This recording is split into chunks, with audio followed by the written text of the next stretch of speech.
right, so yes, we are back again. So that was what? Lecture 3, okay? Those were the knowledge areas, alright? So this is lecture 4, alright? We are on lecture 4. So this is what lecture 4. That is the four cornerstones of project management, okay? The four cornerstones of project management. So let's dive into this as well. Alright, so project lifecycle recap. Okay, as we know, initiation, planning, executing, monitoring, and controlling, and what, and then closing what process. Okay, so project knowledge areas recap again. Okay, we said that what we have a mnemonic: integrating scope and time will cost what our quality human resources to communicate with the risks of procuring stakeholders. Okay, that is integration, scope, time, cost, quality human resource, communication, risks, procurement, and stakeholders. Okay, we've talked about what some of these what already. All right, so the mapping once again in here. We won't what say anything about. Okay, so it says what are the four cornerstones of what project management? Okay, what are the four cornerstones of what project management? Let's have a look. Okay, so we have the what the triple constraint of project management. Okay, what we said we have was scope, we have cost, and then we have time. We have what scope, cost, and time. These are the what the triple constraints of what project management. Okay, successful project management means meeting all three goals. That is what. So meaning for a project to be successful, we have to meet what all of the three goals. That is our scope, time, and cost, and satisfying the project what sponsor. All right. So let's move on. Let's have a this. Let's have a look at the what at the cornerstone. Okay. So the four cornerstones of project management are. It is the same thing. See, it is not different from this. The only thing is that they've added only one thing. Okay, we have cost, we have scope, we have schedule. Schedule is the same as the time. Just know. So they added only what quality. It is only what quality that was being added. The triple constraint is what is only three: scope, cost, and then what, and then time. The only thing that was added in here was what. Okay, somebody is out of I just going back and forth. Okay, so We beat a guy with over A plus. okay. I don't even know him. Oh. Please hold on. Please, sorry about that. Please, let's continue. Okay. So as I was saying, the four cornerstones of what of project management. Okay, we have what cost, we have schedule, that is the same as the time. We have scope, and then we have quality. As I'm saying, from the triple constraint, the only thing that has been added in here is what is quality. Alright. So these are the four cornerstones. Okay. Triple constraint is a triangle, but this is a what? It's a rectangle. Triple constraint is a what? It's a triangle, but this is a what? It's a rectangle. All right. So yes, the same thing once again. So we are taking the scope first. Okay, it shows that taking the scope first, right here. All right. So first cornerstone, project management is the scope. Okay. The first cornerstone is a scope. So what is a what? A project scope. Okay, yes. So project scope is a part of the project planning that involves what? Determining and what? Documenting a list of what? Specific project goals, deliverables, tasks, cost, and what? And deadlines. Okay. So project scope is a part of project planning that involves what? Determining and what? Documenting a list of specific project goals, deliverables, tasks, cost, and what, and deadlines. Okay, for the last time, a project scope is a part of what a project planning that involves what we are determining and documenting a list of what specific project goals, deliverables, tasks, cost, and what, and deadlines. Okay, so project scoping. Okay, the separation between what is included in and what is what excluded from a project. Okay, that is what this is the scope. All right, scope is what making what a boundary of what should be included. So out of the boundary becomes what is excluded. So what is included is maybe we have what we have our cost, we have what we have our what our time. Okay, and then we have what other resources that what we need in the project. But out of the project is what we call the exclusions. Okay, Yes. So the separation between what is what included in and what is excluded from a project is what we call the scoping, or we are making what a boundary. Okay. So we have what we also call scope creep. Okay. Scope creep. Okay. It occurs when the line is what is moved, usually outwards. Okay. Outwards. That's what was what excluded is now what included, making a project in most cases what larger. This is, in simple terms, we call this what expansion. Okay. That is, before the project was what was marked as maybe small like this. All right. And then maybe there are some other kind of what boundaries were out. But as time goes on, the project will start what expanding, moving out from the original scope to what to the outer scope. Okay. Also thinking that it is also part of the project. That makes it become a scope creep, saying it is what it is an expansion in the project. Okay, expansion of the project. Okay, so that is a scope creep. It occurs when the line is what usually what outwards. Okay, meaning what excluded is now what included. What was what excluded out of the project has now been what included to the project, making the project what larger in what in most cases. Okay. All right. So scope creep once again. So scope creep. Okay, can can have what other types, or maybe other elements within. Okay, we can have what the requirement creeping. Okay, function creeping, and what and feature creeping. Okay, so it says what scope creeping what in project management refers to what uncontrolled changes. That is what uncontrolled changes or continuous growth in a project scope. Okay, but what I would like us to do is that, since what we don't have a lot of information on this particular one. Okay, I'll put this particular thing, okay, to our this one to help us. Okay, let me put this one scope creep right here. Let's copy it, let's put it right inside. Okay, to help us. Let me get this. So see the requirement creep, the function creep, and then the feature creep. Okay, which will give us what much more rather idea or explanation to this. Okay. Okay. So let's look at this. It says what scope creep also sometimes refers to as what. Okay, requirement creep or function. Okay, so meaning that is what another name for it. Okay, so scope creep can sometimes be referred to as requirement creep, function creep, or feature creep, or describe the what uncontrolled growth of what project scope. Okay, uncontrolled project scope. This means that the project boundaries and deliverables increase beyond what was originally planned and agreed upon. Okay, yes, as I said, originally planned and agreed what upon. Okay, I think now Telegram is back. This MTN network they're not serious. I tried connecting this thing very long time, it didn't work. Okay, so assuming maybe we have this. Okay, we have this as well, this, and then we have what we have this one right here. Okay, maybe our scope was this. Okay, our scope was what was this particular one, that what I'm deepening right here. Okay, that's what we are working within this particular area. All right. Okay, at the moment what we come to get what scope script, realize that what the project starts what enlarging or expanding. This is an uncontrolled. Okay, uncontrolled expansion.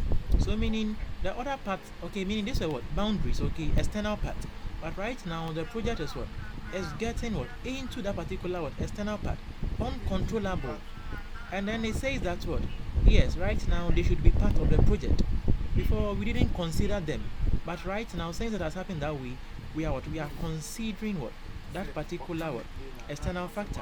Okay, so that is what says that what this means that the project boundaries and deliverables increase beyond what was what originally planned and what agreed upon. Okay, this one says that what the uncontrolled growth of a project script project was scope. Uncontrolled growth. Okay, it is growing what beyond what we planned initially or originally. Okay, so here is a breakdown of the different terms used. Scope creep. Okay, this is the umbrella term encompassing the uncontrolled growth of any project element, encompassing requirements, features, or functionalities. Okay, that is the general term. So we have requirement creep here. This refers to the addition of new or changed requirements. Okay, so this deals with what are requirements. When the requirement changes, okay, after the project baseline has been established. Okay, so maybe we've established there was a baseline that will start the project, and then this now they come back again that was no to change the requirement. That is a scope creep. That is requirement creep. The requirement is going to expand. Okay, it is going to expand. Okay, so these new requirements can add complexity, time, and cost to the project. So we have to change some things in the project. Then we have the function creep. This focuses specifically on the addition of new functionalities that were not part of the original project scope. Okay, this focuses specifically on the addition of new functionalities that were not part of the original project scope. This can happen due to evolving needs, misunderstandings, or desire to add more bells and whistles. Okay, so this is functionalities to the project. Okay, and then we have also feature creep, similar to function creep. This refers to the uncontrolled addition of new features to a product or service beyond what was initially planned. This is often seen in software development project where new features are constantly being requested or suggested. That is a feature creep. Okay, causes of of scope creep. Okay, there is unclear or incomplete project requirements. Okay, the requirement was not elicited well. Okay, it were not defined well. It was ambiguous. Okay, if the requirements are not cited well, that is what happens. Okay, so if the project requirements are not clearly defined at the outset, it can lead to misunderstandings and scope creep later on. And then having poor communication. Okay, lack of communication between stakeholders, project managers, and a team can lead to missed expectations and scope creep. And then changing stakeholder needs as well.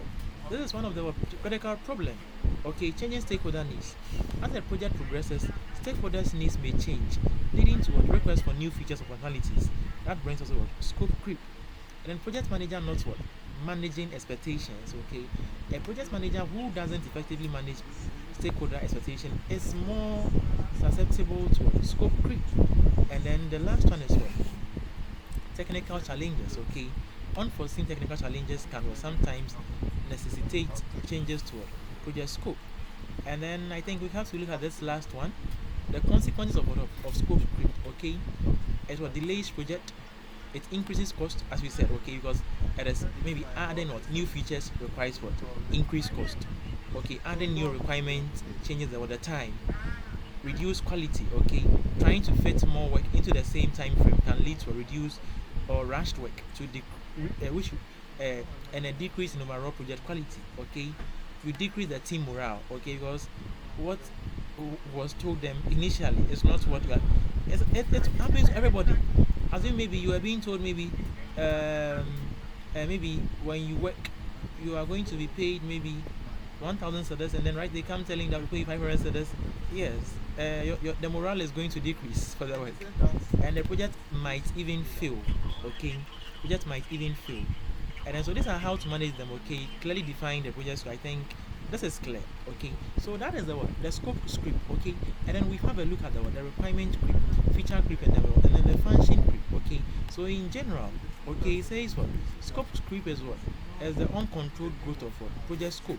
Okay, or crossing or expanding above above its original scope.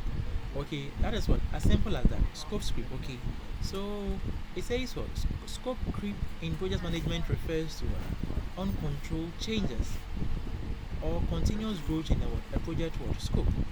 According to PMBOK guide, it is adding features and functionalities. That is project scope. without what addressing the effects of what time, cost, and what and resources. Okay, so no, we have what three of them: requirement creep, function creep, and feature. Okay, so scope creep. When explain, you can even come down. Maybe they ask you explain scope creep, maybe for 5 months or maybe for something. You know that you can only say that. Maybe you have to maybe requirement, function, then what, and then feature as well. Okay, so requirements. Okay, changing what in requirement is going to what increase the time. Okay, cost, and then what, and then etc. Function creep. Okay, adding new what functionalities to the what to the project. Okay, like maybe new functions to what to a software. Okay, are going to know maybe it is going to what decrease the quality of the project because there is time and then we have to what end before. Right, and then we have what feature, also adding what new feature to the project because stakeholders what demands changes. Okay, within time or as time goes on. So that is what the feature creep in here. Okay, so major causes of what of scope creep. Okay, yes, as we saw, the same thing. Poorly detailed what project scope.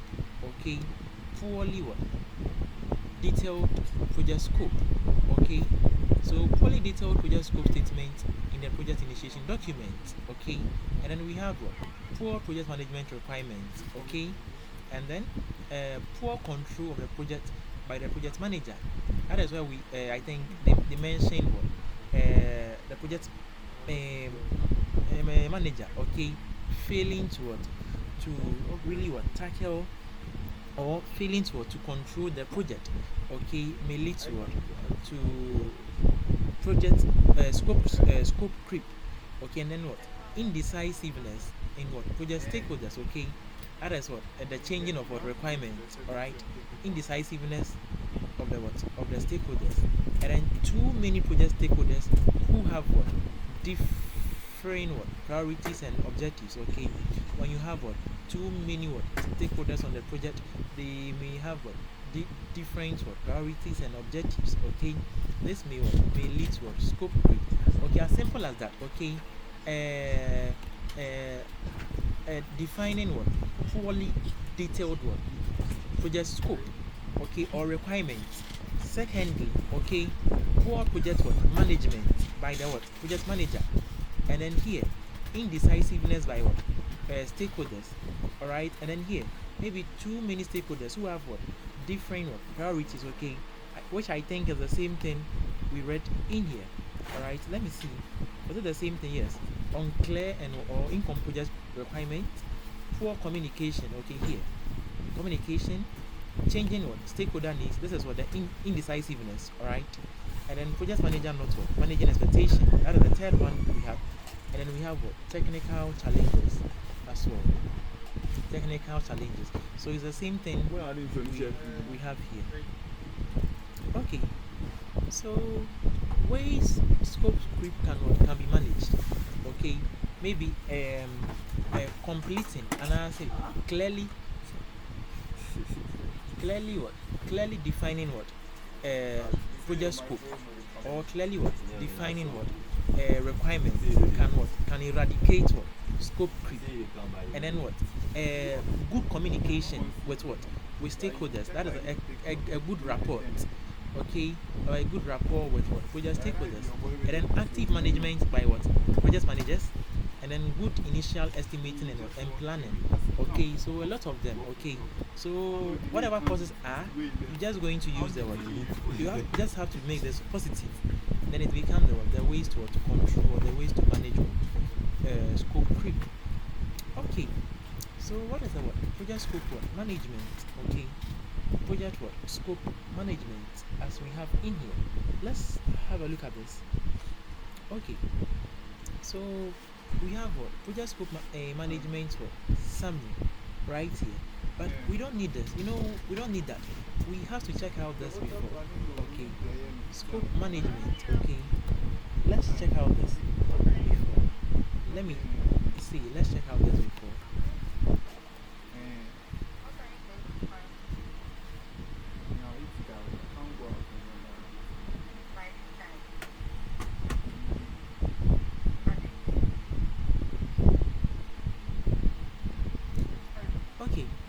So that's what we have here. It says what?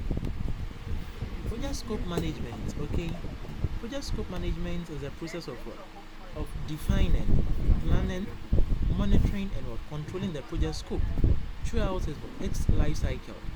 It ensures that the project delivers the intended result within the agreed upon boundaries and avoids what? Uncontrolled what? Growth, often refers to as what? Scope creep. Okay, I take it once again. Project scope management is a process of what? Of defining. So we define the what? The requirements. Okay, so we plan, we monitor, and we control the project scope throughout the what? The project life cycle. It ensures that the project delivers the what? The intended what result, what the agreed upon what boundaries, and avoids what? Scope creep. Okay, here is a breakdown of what key aspects of what? Project scope management. Okay, defining what? Our scope. Okay, we have to what? Define what? Our scope. Also clearly, not only define, but we have to what? Clearly define it. Okay, so this involves identifying the project's what? Objectives, deliverables, and exclusions. Okay, what are you trying to achieve? What will be delivered at the end of the project? What is explicitly not included in the project? Clearly defining these elements set expectations and prevent what? Misunderstandings. And then we have what? We have planning and what? And structuring. Okay, planning and what? And structuring.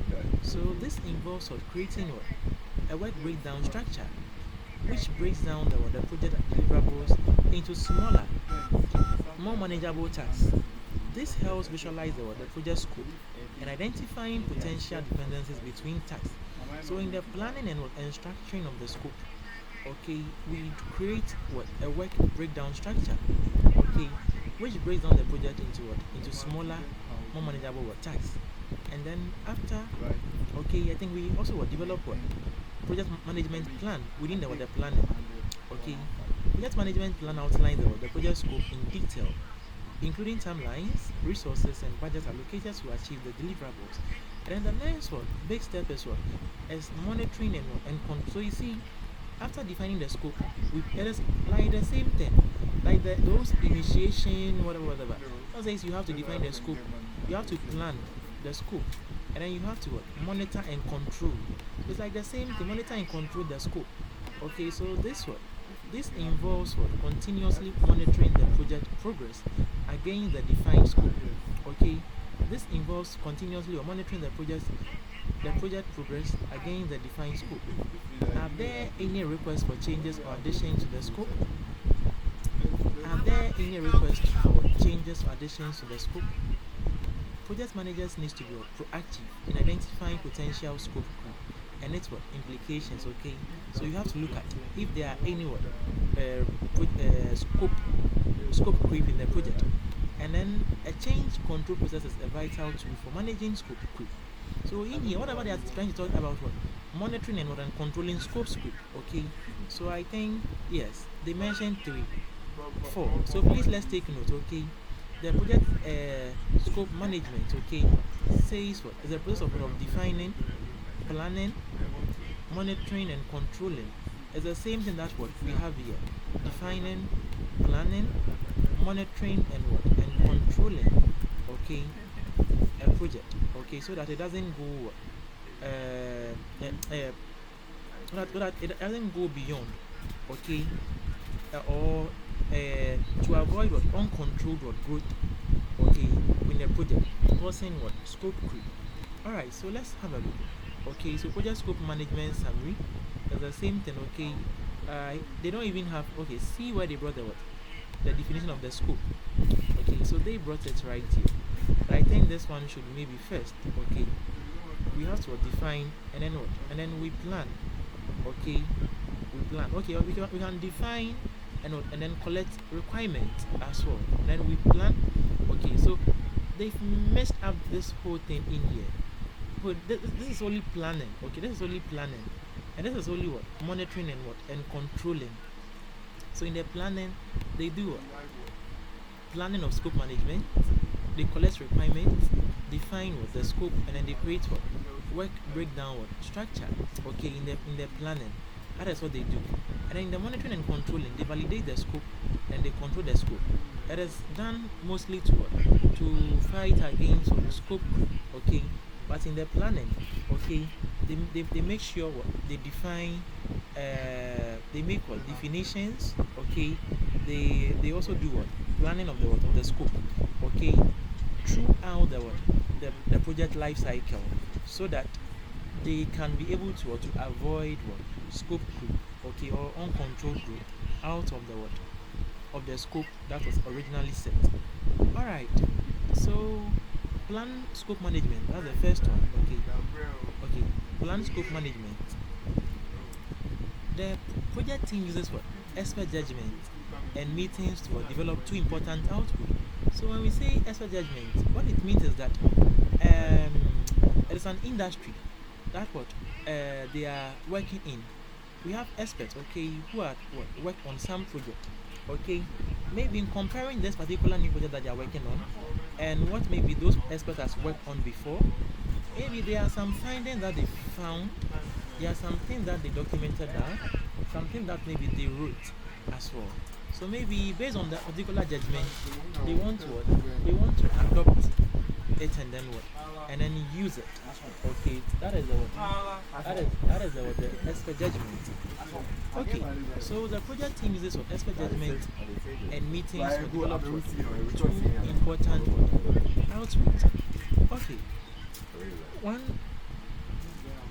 of the outputs is the scope management plan, and two, the requirement management plan. Okay, one is the scope management plan, and then two, the requirement management plan. All right. So the scope management plan is a subsidiary, or is a subsidiary part of the project management plan. Okay, and then the requirement management plan documents how project requirements will be analyzed, documented, and managed. So I take it again. The project team uses expert judgment and meetings to develop two important outputs. Okay, to develop two important outputs: the scope management plan, okay, and the requirement management plan. Okay, and then the scope management plan is a subsidiary part of the project management plan.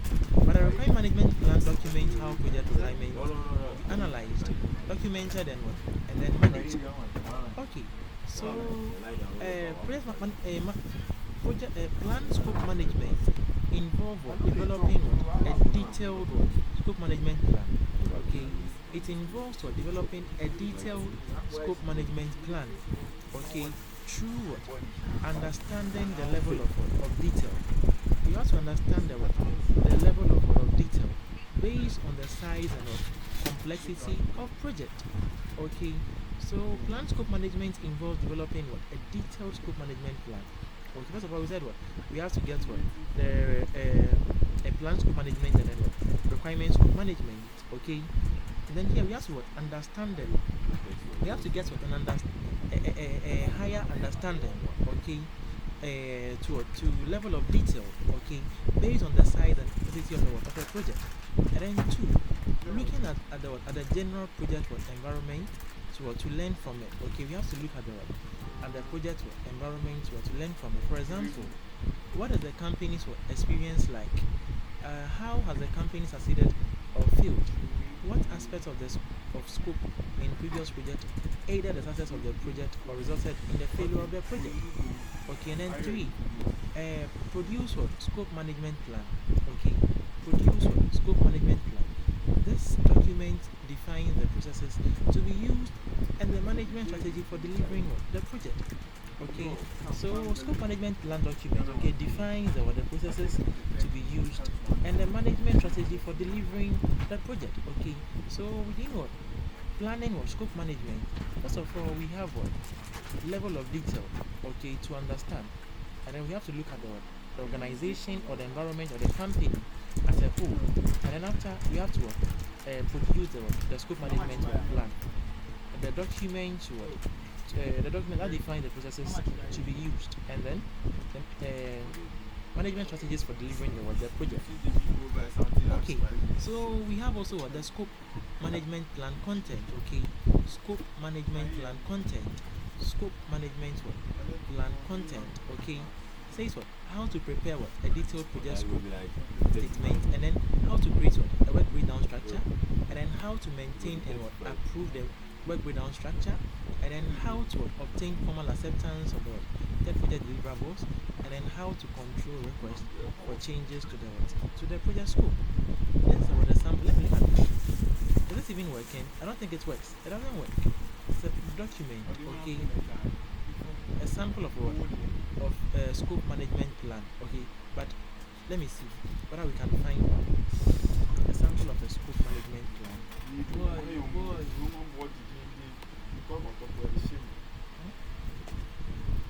my body. It's all you got to You are my hometown. Then try it. I want to go that side. As I think so, because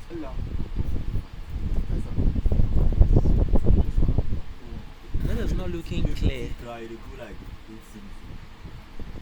This is not looking clear, but I think project scope management. Okay, I think I can see plan scope management right here, and then I think this is requirement. I can see defining the scope, create what work breakdown structure, and then I think control scope, but it doesn't really look too clear. I don't know why. It doesn't look so clear.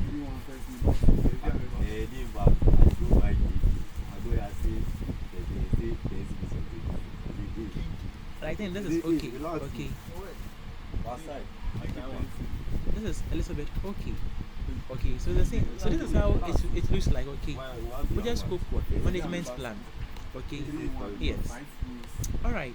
So I think it contains this one. It contains what elements of this. It contains this. Okay, project scope management plan contains this. You plan the scope management, you collect requirements, define the scope, and then what you create what work breakdown what structure. Okay, it is the same thing in the what in the image. All right. So I think first of all, okay.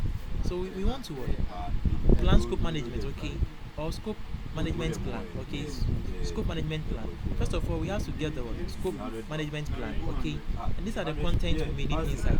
But secondly, okay, we have to collect what requirements, okay. Secondly, we have to collect what requirements, okay. So requirement can be maybe anything, okay, stakeholder requirement, user requirement, okay, maybe functional requirement, anything that is what a requirement we need, okay, specifying and what, and then make it what clear. So for some IT what project, it is helpful to what to divide what requirements, okay. For some IT project, it is helpful to what to divide what requirement development into categories called what elicitation, analysis and certification and validation, okay. It is important to use an iterative approach to defining requirements since they are often unclear early in a project. Okay, so that is the requirement for collection. Okay, we have to use what iterative approach in collecting requirements since they are often unclear at the start or at the early start of a project. Okay, so methods for collecting requirements. Okay, we can use interview. Okay, we can interview stakeholders, use focus groups and facilitated workshops. We can use questionnaires and surveys. We can use observation. We can use prototyping. We can use user groups. Okay, or using group activity, or using group creativity and decision making techniques. And then we can even use benchmarking. That is comparing our company to other companies. Okay, or it says or generating ideas by comparing specific project practices or project characteristics to those of other project or product inside or outside the performing organization, and can also be used to collect requirements as well. Okay, so these are methods of collecting requirements. Okay, don't forget we have interviews, focus groups, questionnaires and surveys, observation, prototyping, user group creativity, and then and then benchmarking. All right, so requirements for traceability metrics. Okay, requirement traceability metrics. Okay, it says there is a table that lists what the requirement, various what attributes of each requirement, and the status of the requirement. Okay, so to ensure it does that to ensure that all requirements are addressed. Okay, we do that to ensure that all requirements are addressed. Okay, we do that to ensure that all. So the requirement feasibility matrix is just a table. Okay, that lists what requirements. Okay, and then it has what various attributes of each requirement to it, and then a status of the requirement. Okay, so as you maybe we have particular table, they've listed the requirement on, and then they've attributed element, they've attributed some attributes to each of them, and then after they put the status to them. Maybe when they do it and then they come and take it, they do it the ticket. Okay, the status is maybe open or closed, available or unavailable, maybe check mark, okay, or done or not done. Okay, that is what we are trying to say in here. This one too can be shown, but let's see whether we will see what requirement or feasibility metrics. Okay, let me see. Feasibility metrics. Yes. So I think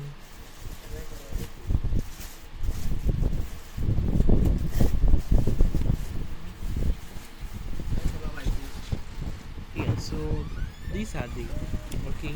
So you can tell that we have the requirement in here, and then we have attributes. Okay, then we have the status. That is what we are seeing as as a green, red, green, red, green, red thing.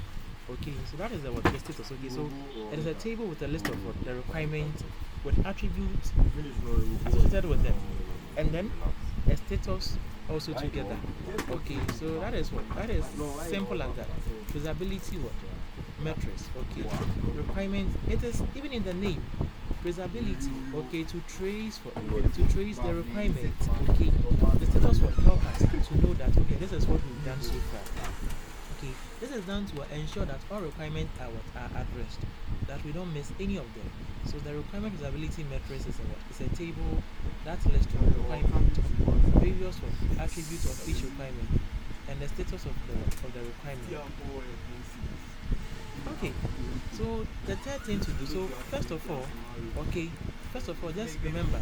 First of all, we do the scope management plan.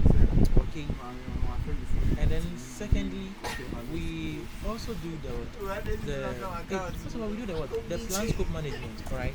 Secondly, we do the collection of requirement. Don't forget.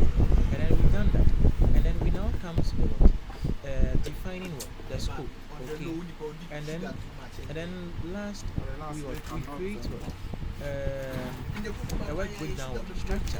All right, we create a work breakdown structure right here. So please don't forget. Okay, the scope management. Okay, we just scope management has 4 phases. Okay, we have we plan the scope management, we collect requirements, we define the scope, and then we create a work breakdown structure. It's the same thing that we've done in here. This is the scope management plan that we just did. Okay, we prepare a detailed project scope. We create a work breakdown structure. We maintain and approve the work breakdown structure. And then the next one is requirement collection. Okay, as I said, we use interviews, observation, prototypes, and then focus groups in doing that, and then benchmarking. And then we even use the requirement feasibility metrics. Okay, so just keep track and trace of requirements. Okay, and then third of them is that we do we define scope. Okay, we define scope. So essentially involve defining scope is essentially involve managing project expectations through a series of steps. Okay, defining project scope essentially involve managing project expectations through a series of steps. Okay, first of all, they have to define in unambiguous terms the scope of the project. Okay, you have to define clearly the scope of the project. That is stating what is included and what is not included. Secondly, you have to define the project deliverables. Okay, is it product? Is it result? Is it a service that the project will produce?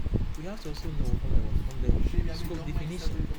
Okay, so it is important not to provide just a list of formal deliverables, but include a paragraph or a sentence to explain the purpose of anyone, particularly a particular of any one particular deliverable. Okay, so in defining the scope, we are saying that we should make sure the scope is defined clearly, and there is unambiguous, stating what is included and stating what is not included.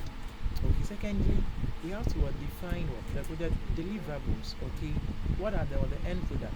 Is it a product? Is it a result? Is it a service? It is what are you trying to do? You must also state also within the scope. Okay, and then 3, you have to define the acceptance criteria or yardstick for the project deliverables. Okay, you have to define acceptance criteria.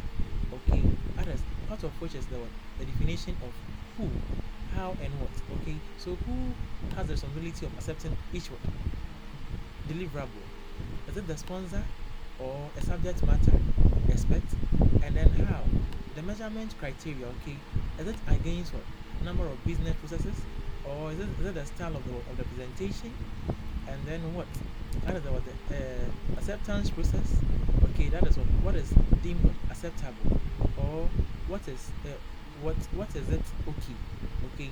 So acceptance criteria. Okay, is that who should accept the deliverables? You have to also define them.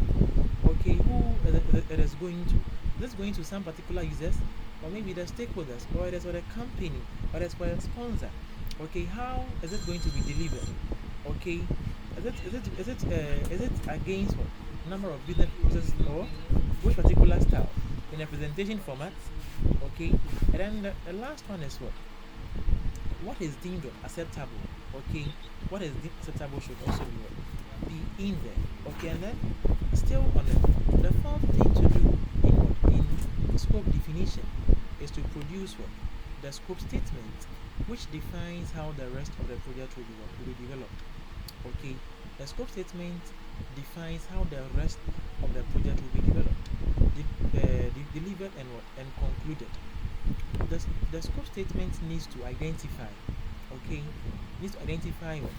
objectives, requirements, boundaries, deliverables, acceptance criteria, assumptions or constraints. Okay, so the scope statement needs to identify objectives, requirements, boundaries, deliverables, and acceptance criteria. Okay, so the scope statement defines how the rest of the project will be developed, delivered, and concluded. Okay, so project scope statement. Okay, as we said, it shows us how the project will be delivered. Okay, and continued as well. Okay, so this this session is one of the most important in the entire project initiation document, as it is often the source of much argument later on in the project, if not drafted in some detail to begin with.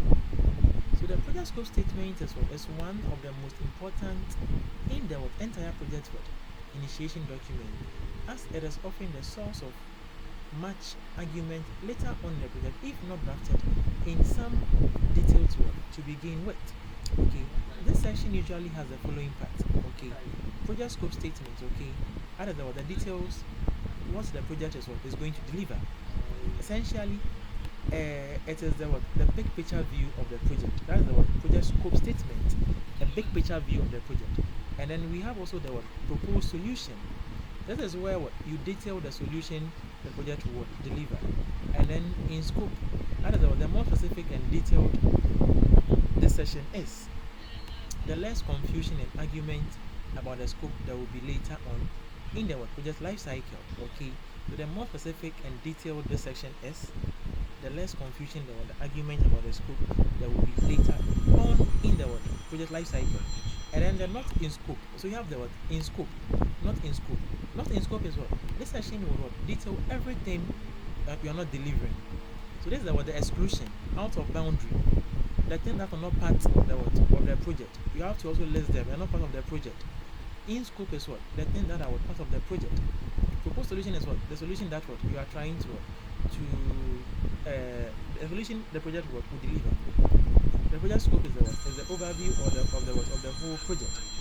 Alright. So it says what? The last one is what? Creating what? A work breakdown structure. So what is a work breakdown structure? It says that work breakdown structure is a means for what? Breaking down a project into easily manageable components. Okay, breaking down a project into what? Easily manageable what? Component. The work breakdown structure provides what? A structural view into the project. Okay, a work breakdown structure what? Provides what? A structural view into the project. It is used to define the work for the project and to develop the project schedule. Okay, it is used to define the work for the project and to develop the project schedule.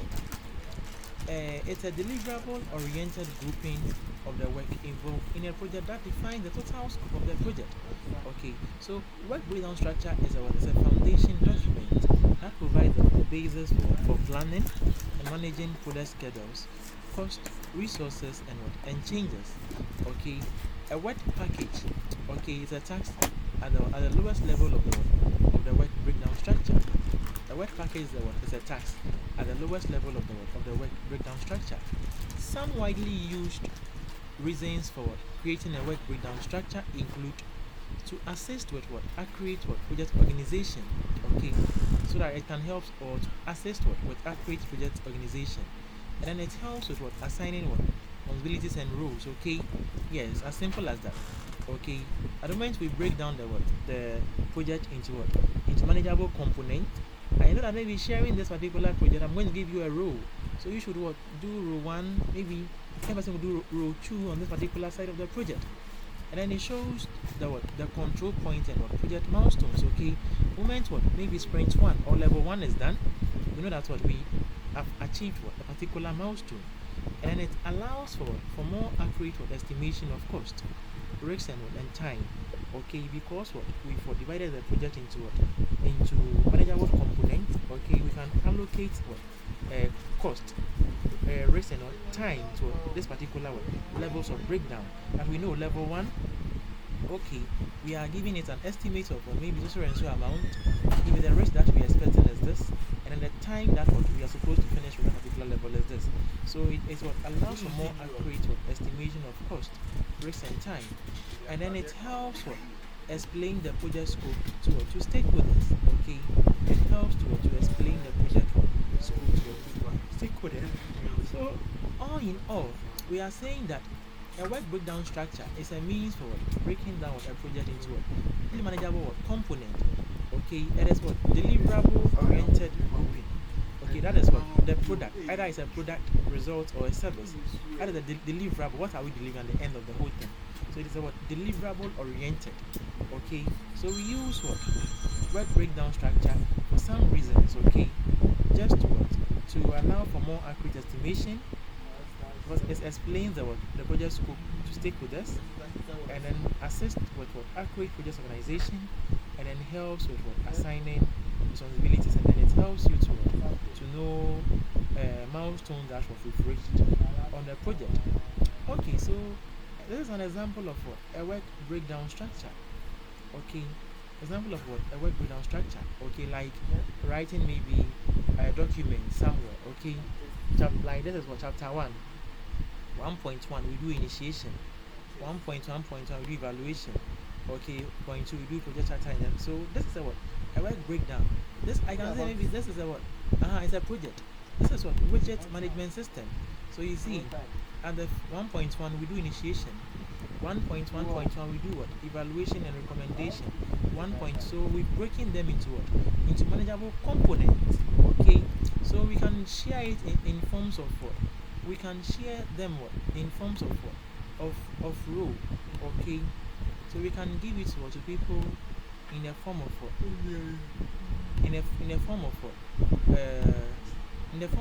roles for them to do. Okay, so even doing this, it even tells that maybe at the moment we finish with 1, we are done with with all of one. Okay, that is what a milestone. We do what 1.2, another milestone, 1.3, another milestone. Okay, so it is a reason why what we use what work breakdown structure. Okay, so that we break down the work for manageable work, to manage what as components. Okay, for clear and concise what elevation. Okay, or to really see into what our time, the cost, and whatever that we are doing on the project. Okay, so let's see. This is another example of it. Okay, so I said levels. So this is what they place levels in here. Alright, so you do the same thing. Okay, this is a milestone. This is also another milestone. We've done this. We are done with this, and then we are done with that. Alright, so let's see. Also another one from here. Okay, this is one. Okay, another one. So it's the same thing as we have. Okay, so examples of what a work breakdown structure. Also the same thing also from here. 1.1 from here, like that. Alright. Let's move on from here. Another example from here, the same thing. So let's move on. This is our smart data warehouse and what post or point of sale system. So it is the same thing. 1.1, 2.0, 3.0, 4.0, 5.0, and 6.0. Okay, that is a work breakdown structure. Okay, so forms of what work breakdown structure. Okay, we have what chart, and then we have what tabular. Okay, so we have chart, and then we have tabular one. So this is the tabular one. Then we have the chart. Okay, these are the forms of what work breakdown structure. We have one that is in a chart form. Okay, and then we have one that is in a table, but they are the same thing. Okay, no difference. Examples of what work breakdown structure dictionary. Yes. Okay, work breakdown structure dictionary. Okay, so we have what widget management system. Okay, this one has definitions. Okay, so the dictionary which comes in here comes to define what we are doing. Okay, at one, this is this. Okay, initiation, it explains. 3, it explains. Okay, so the dictionary just asks up for definitions. So initially we don't have definitions. Right, this is just a normal work breakdown structure. But in its dictionary, okay, we'll have definitions of the levels of the task. Okay, we have definition. That is the only difference between them. This is the sample project management schedule. Okay, this is just a diagram, and I think a work breakdown structure diagram. Okay, it expresses the project scope in simple graphic terms. Okay, it expresses the Let me have a look at this. Yes, scoping document with what? Oh, can I click anywhere?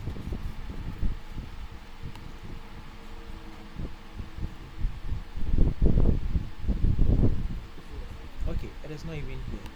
Okay, so it says that work breakdown structure diagram expresses the project scope in a simple graphic terms. You see, as you saw the diagrams. Okay, you know these are it is telling you about the project. Okay, what we are going to do. Okay, so that is giving you an idea of the scope of the project. What we are going to do. The project has a title. We have management system. Phase 1, initiation, evaluation, recommendation, a charter, deliverable, so and so. So it is giving you it expresses the project scope in simple graphic terms. Then it says that you should first decompose your project. Okay, and then it says decomposing your project means identifying deliverables and breaking each deliverable down into 8 component tasks. You will keep doing this until you get the smallest work tasks possible. So you then should assign an ID to each work package based upon the relationship between the task items. And these work packages will then make up the items of your work breakdown structure. So example is the final year project. Okay, working on the documentation. When you get somewhere, you have to that is creating the Gantt chart. Okay, I think when you're going to create a Gantt chart, and that is going to it's going to show. It looks like the work breakdown structure. So the Gantt chart is like this. the same thing, like project management schedule, like this. So that is what it is trying to say right from here. Okay, so creating this, we don't have to do this. Okay, I don't think we'll be doing this. It says what? Contracting a work breakdown structure. Select what? A project in your groups. Divide. Hey, then meaning we have assignment to do. Maybe next class, or maybe we pass here. Maybe we pass here. Okay. I don't think we'll do this. I think we pass here. We pass here. Okay. So I think the last one in the project scope management is what? Validate or verify scope. I think that's the fifth one. Okay, to validate or verify scope. Okay, it says it is very difficult to create a good scope statement and a work breakdown structure for a project. It is even more difficult to verify project scope and minimize scope changes. Okay, therefore we have what? Scope validation and what? Verification. Okay, which involves what? Formal acceptance of the completed project deliverables. Okay, it involves what? Formal acceptance of the completed project deliverables. Okay, acceptance is often achieved by what? A customer inspection and a sign off on keyword deliverables. At the moment what? They accept and then what? They sign. Okay, that it is agreed. Then that is it. It is accepted. Okay, so validate or verification of scope. Okay, involve what? Formalizing acceptance of completed project deliverables through what? Review to ensure that each deliverable is completed satisfactorily. Okay, so it involves what? Formalizing acceptance of completed project deliverables through what? Review to ensure that each deliverable is what? Completed satisfactorily. Okay, scope what? Verification what? Requires that. Okay, scope verification also requires that you define what? A specific reasonable timeline for acceptance. Okay, and then you define what? A turnaround process. That is, when things go wrong, okay, as they sometimes do, how should they be what? Be reviewed. Okay, that is what? A turnaround what? Process in the validation process. And then it is important as part of project manager to insist on one set of comment after review. And then you have to also define an interim acceptance process which allows for corrections for resubmission. Okay, so in what? In scope verification and validation, okay, you have to define what? A scope, a specific or timeline, turnaround processes, and then what? Interim acceptance processes. Okay, say there's a control scope. Okay, so scope control involves controlling changes to the project scope. Okay, the goals of scope control are to influence the factors that cause for scope changes. Okay, we have to influence the factors that cause for scope changes, and then assure changes are processed according to procedures developed as part of integrated change. Okay, we have to assure that the changes that are processed according to the procedures developed as part of integrated change control and manage what changes when they occur. Okay, these are just for trying to control what the scope. Okay, just to avoid scope creep. Okay, as what we've read earlier. Okay, or to even what to manage what these procedures and how to integrate what change within. Okay, so using what software to assist in project scope management. Okay, so it says what we can use software to assist in project scope management. Let's look at it. Next, we can use word processing software. Okay, so word processing software helps create several scope related documents. Okay, spreadsheets helps to perform financial calculations, weigh scoring models, and develop charts and graphs. Then communication softwares like email and web help clarify and communicate scope information. And then project management softwares helps in creating work breakdown structures, the basis for tasks on a Gantt chart. And then specialized software is available to assist in project scope management. Okay, but word processing helps to create several scope related documents, spreadsheets, okay, calculations, waste scoring models. Communications like email helps to clarify and communicate scope information. Project management software helps in creating work breakdown structure. Okay, as I said, okay, we use Gantt chart to create the work breakdown structure. And then the last one we have what?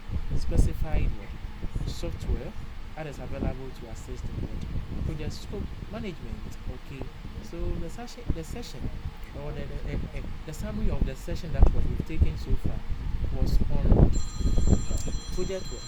Life cycle, project management for knowledge areas, and then we had a recap of what?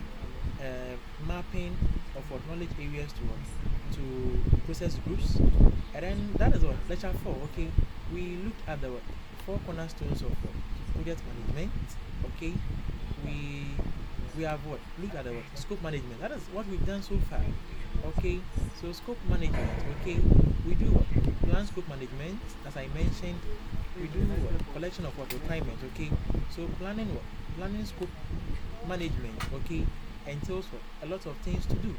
Okay, yes, and then collecting what? Requirements. Okay, also entails a lot of things to do. As in what? Using what? Interviews, using what? User groups. Okay, observations and etc. Okay, to collect what?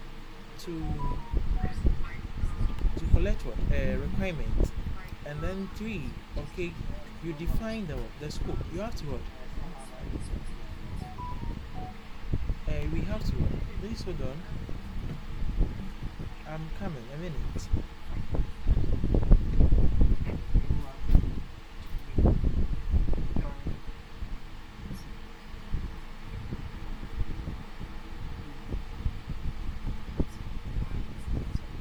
Continue.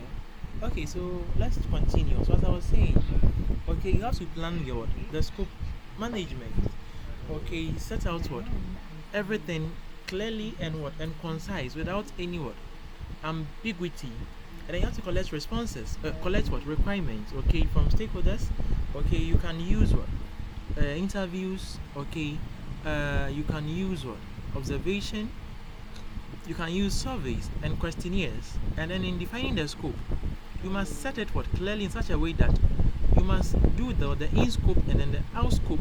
Okay, define, and then you have to declare it, document it, and then what? Just set out what is involved, what is not part, what are the deliverables, what is the result. Okay, what are we doing? That is our definition of the scope. Creating a word breakdown structure. That is what? Breaking the project into what? Into manageable components. Okay, that helps. That's what you share. That is what it helps in what? In distribution. Okay, of roles and responsibilities to what? To people to what to do. And then it what? It sets out what? A very clear path or a very clear line. Okay, so whenever we attain what? A milestone, we know that what we've done this. Okay, and then it helps us to what? To really see what? Our progress. Okay, the cost that we've incurred or we've used so far, and the time that we are using, and then in verifying and what? And validation of what? Of scopes, and then we also what? Control the scope as well. Okay, so that is a summary session of what we've just done. Let me see, is there anything more? I think yes, lecture 4 is also off. Okay, so we'll be taking off lecture 5 soon. Okay, let me just pause this.